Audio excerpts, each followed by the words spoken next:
What is up, everybody? So I want to do a Packers Q&A here, and I have some questions that many of you guys asked. I think I put this out 4 days ago. Feels like a lot longer.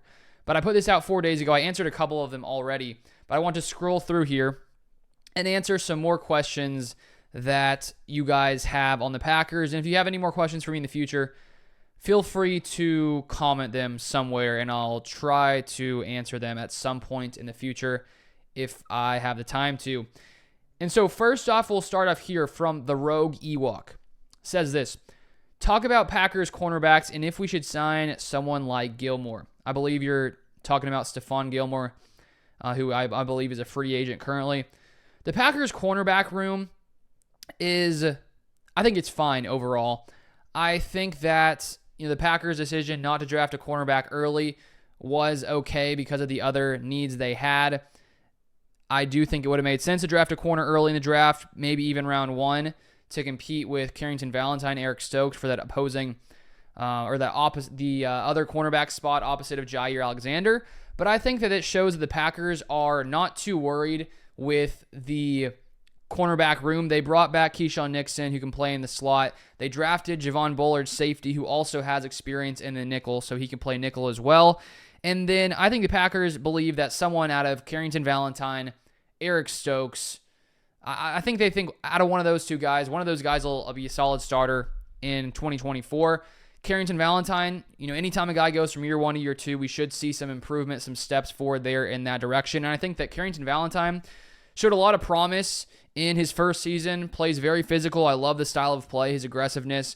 And so I think the Packers' decision not to draft a corner early, not to spend up on some expensive corner, shows that they're okay with the current cornerback room. And personally, I don't think that signing Stefon Gilmore makes the most sense. I think he's 33 years old, so I just don't feel like it's something the Packers will do. They also drafted Kalen King in the 7th round, and so I think that there's enough depth there to make things happen. Now, maybe they sign some other corner in the future, a lower tier guy, just to have some more depth, but I think they're going to be fine there. Then next, we have from Jacob Jacoby, LX7943. With us having the 4th hardest schedule this year, do you think it will be a struggle? Do I think it will be a struggle? I'm curious as to what the strength of schedule was last season. If I remember correctly, I think it was somewhere around maybe 15th, something like that. Do I think it'll be a struggle? Yeah, I mean, the harder teams you play, the harder it is for you to consistently win games. There's no doubt about that. But we saw last year, the Packers can, play with the best of them. They beat the Lions. They beat the Chiefs. The Lions were in the NFC Championship. The Chiefs won the Super Bowl. So there's not really any team that the Packers can't beat. We've seen them, beat the best team in football in the Kansas City Chiefs. Now, of course, the more good teams you play, the more difficult it is to consistently win. But I don't think it's going to be that big of a problem just because of how good this Packers offense is and how good I believe this Packers defense can be with all the pieces they added. Jeff Hafley, I don't think it's going to be too much of a problem because the Packers, I think, are one of the best teams in the league. Then here we have from Sparkster35, are Gary and Lucas Van Ness going to play defensive end in a 2-point stance or a 3-point stance? I believe it'll be a 3-point stance, which is, having your hand in the ground, and I believe going from 3-4 to 4-3. I'm pretty sure they're going to have their hand in the dirt, if I'm not mistaken. Then we got Matthew Ham 1359. Do you see Green Bay signing anyone else before the season starts? Probably. A couple of years back, we saw the Packers sign Devondre Campbell. I think it was in June, and at the time, he was super cheap. He was I think it was like a 1-year, $2 million deal. We've seen them sign some different quarterbacks in years past. I feel like in July, was it July of last year or the year before, where Blake Bortles was signed? I'm pretty sure. So there'll probably be a couple random signings, but nothing big. At this point with free agency, a month or two past, most of those big name guys are gone. There's just some lower tier players. And the Packers, I bet they'll sign someone, but nothing crazy. Then here we have from Hector G24812. I feel like wide receiver is the most interesting position on our team without having a true number one. How did we approach the upcoming season where we have who started last year, or it's anybody's game? And if so, who would you choose as your starters and reserves if everybody was healthy. So how do we approach, I guess you're asking, how do we approach a season with these current receivers? So you're right. The Packers, I mean, they don't really necessarily have a number one receiver like most teams. Like back in the day with Devontae Adams, he was clearly the number one guy. And now the Packers do have a plethora of options, which I do think is nice because, it's not like we're in times past when Devontae was here, where if you stop Devontae, you sort of have things in check. Sure, maybe Allen Lazard would have a big game from time to time, Marquez Valdes-Scantling.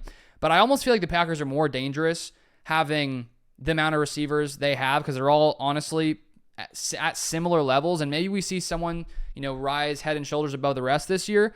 But I think the Packers will probably, employ the same plan or deploy the same plan they had last year to end the season. Obviously, it depends on injuries and who stays healthy, who does not stay healthy. But, I think Dontavian Wicks is going to get a ton more snaps this year. He was just playing so good in the time he was playing. Now coming into his second year, I wouldn't be surprised if he had an uptick in snaps this year. Now the question with Christian Watson, can he stay healthy? I hope so, because he just adds that element of speed, which makes defenses have to keep an eye on him so that he doesn't fly past them deep. So I think the way the Packers played in the playoffs, the way they played at the end of the season, just sort of swapping out these guys where they, where it seemed fit. And then when there are injuries, guys like Bo Melton, Malik Heath came through in big ways. So I really don't see one guy rising to the top being that clear number one. I do think it's going to be spread out a lot, as well as with tight ends, Luke Musgrave, Tucker Kraft. And I think that when you have this many talented receivers where you're debating, like which of these four guys is the number one, I think that shows that you have a good kind of problem on your hands. Now, if you had four receivers who are all, below average, that's a different story where you're going, yeah, we got to add someone. But the Packers are completely set at receiver. I think they're still one of the cheapest wide receiver rooms in the NFL because of the fact that all these guys are still on, rookie contracts. And so, the Packers, they're set. They're loaded at wide receiver. Let's see here what other questions we have to end this. The Mikey P60. Given the current roster age and talent, if we don't make the Super Bowl within 2 to 5 years, do we move on from LaFleur? We are young and very talented, but the coach's clock issues plus last year's bad collapse scare me going forward. Last year's bad collapse. Do you mean in the 49ers game to lose? That one was close. So if they don't win a Super Bowl in 2 to 5 years, could they move on from LaFleur? Yeah, they could. There's just so many different factors in that 2 to 5. Who knows what would happen in the next 5 seasons? A lot can happen in the next year. But I think that LaFleur has I think LaFleur is going to be here in Green Bay for a while. I think that he's already, the success he had with Aaron Rodgers to do what he did with Jordan Love and this young team last season. I think that LaFleur will at least be here 3 years, 2-3 years. No doubt, because I don't think the Packers would move on from him after one season, next year, no way. But we'll have to see. That's a hard question to ask. If they don't win a Super Bowl, let's just see what happens. And, if they're consistently competing at a top tier level, but not going to do a Super Bowl, it just depends. There's so many factors that could come into that. Then we have here from Anthony. Let's see here. Anthony Nunya Business 420. More of just a comment, but with how much depth on our team we have, I'm curious on how our 53-man roster will look like. That's a good question. Maybe I'll come out with a 53-man roster prediction soon. I don't think I should. I'm not going to get into the whole roster right now. I'll need to take some time, moving these guys around. But the Packers do have a ton of depth. Most teams in the NFL now have a ton of depth with all these draftees, undrafted free agents. There's a ton of players, and we'll see how it shakes out during training camp. But sometime soon I'll try to most likely get out one of those 53-man roster predictions. So hopefully that'll answer that question at that point. Then we have here from Peter Precht 5929. Will Walker get more tackles? Quay Walker? That's a good question. How many tackles did Quay Walker have last year? Let's see. Quay Walker stats. He had 118 tackles last year, 121 the year before. I'll go with yes. I'm excited to see what Edgerrin Cooper and Quay Walker look like together. I think they're both, especially Edgerrin Cooper, physical, tough linebacker.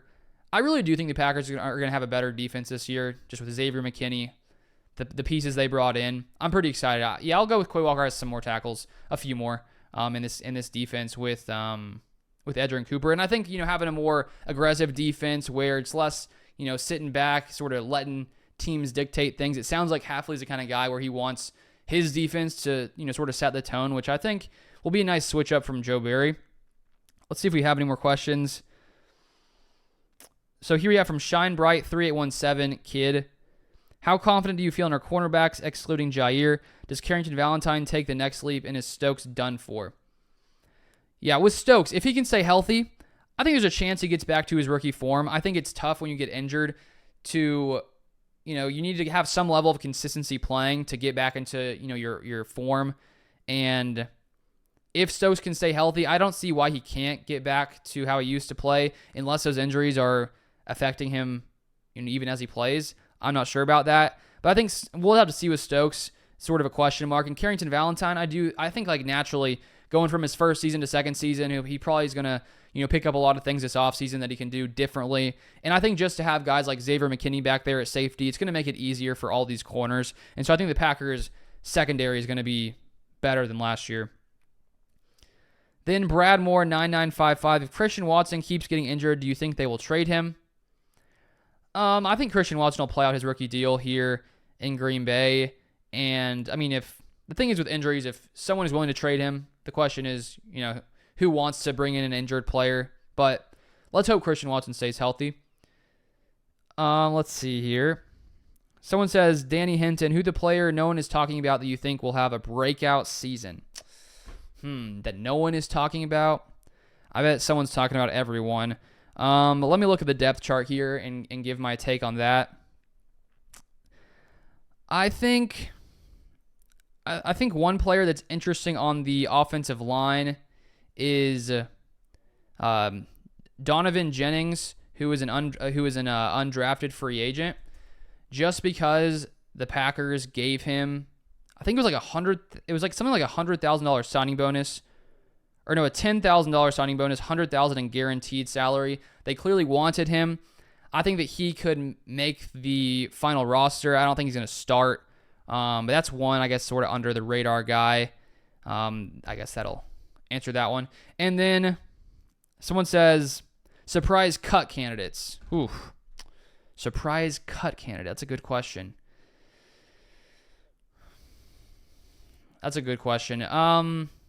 Probably like a fringe roster guy. One guy that just from I was going to say AJ Dillon. The only reason is because if the Packers release him, he's only like $167,000 dead cap hit. But I have a feeling he's going to make the team. I don't think he's going to leave Green Bay. That was just, I was thinking that, but I'm like, I don't know. Because let's say the Packers think Emmanuel Wilson and Marshawn Lloyd are better than Dillon. But with Gutekunst's comments not too long ago in the past couple months about liking to have a big physical back there in the winter months, I think AJ Dillon will stay around. So I'm not going to go with AJ Dillon. So I just did not answer your question right there. But let's see if there's anyone else who I think would be a surprise. That's hard. That's a hard one. Surprise.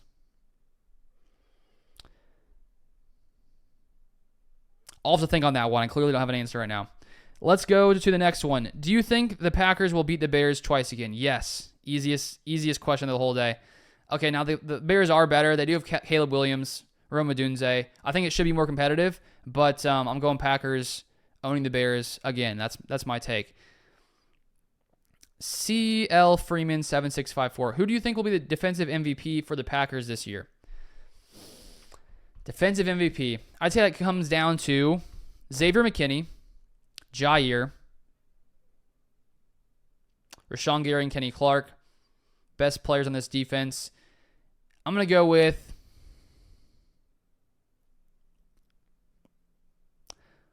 let's go with Rashawn Gary.